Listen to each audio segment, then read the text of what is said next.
bebatuan. Maka saat itu Nabi Ibrahim alaihissalam meninggalkan istri dan anaknya dengan pikiran positif yang luar biasa. Sementara sang istri yang ditinggal pun pikirannya positifnya luar biasa, mengatakan pada suaminya, kalau Allah yang memerintahkan kamu untuk meninggalkan kami di sini, maka pulanglah dengan tenang, dengan nyaman, lanjutkan perjalananmu.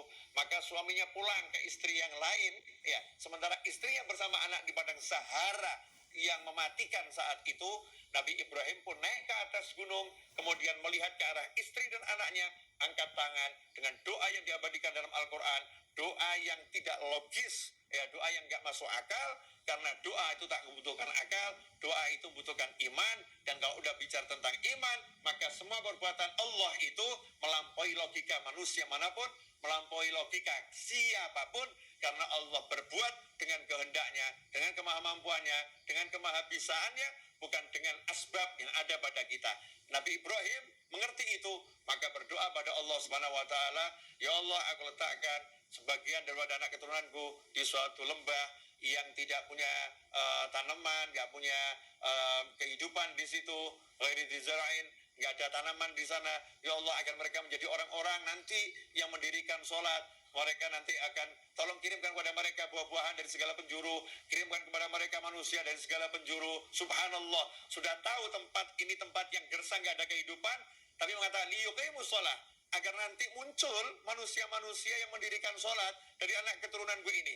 Nabi Ibrahim meyakini Nabi Ismail nanti akan berkeluarga, Nabi Ismail akan punya anak, Nabi Ismail akan punya cucu, sampai akhirnya punya cucu namanya Nabi Muhammad sallallahu alaihi wasallam. Itu adalah husnudzan, prasangka baik, positive thinking yang dimiliki oleh Nabi Ibrahim alaihissalam, sehingga bisa menghasilkan kehidupan di kota Mekah yang tadinya padang Sahara sampai menjadi kota yang luar biasa.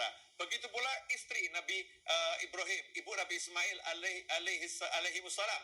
Ya, bagaimana ketika ditinggal oleh suaminya, kemudian berdua dengan anaknya. Saat itu sang anak menangis karena bekal telah habis, air yang diminum gak ada, makanan gak ada.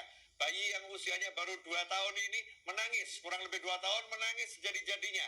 Maka sang ibu pun tidak berpikir negatif, berpikir positif. Cari tempat yang tinggi, dan tempat yang tinggi adalah Bukit Sofa dan Bukit Marwah. Kenapa cari tempat yang tinggi? Untuk melihat sekitar, ada nggak manusia yang bisa dimintai pertolongan. Siapa tahu ada musafir yang lewat, yang bisa dimintai pertolongan. Maka lari ke Bukit Sofa. Lihat di sekitar nggak ada, pindah ke Bukit Marwah. Lihat sekitar nggak ada, lari ke Sofa lagi.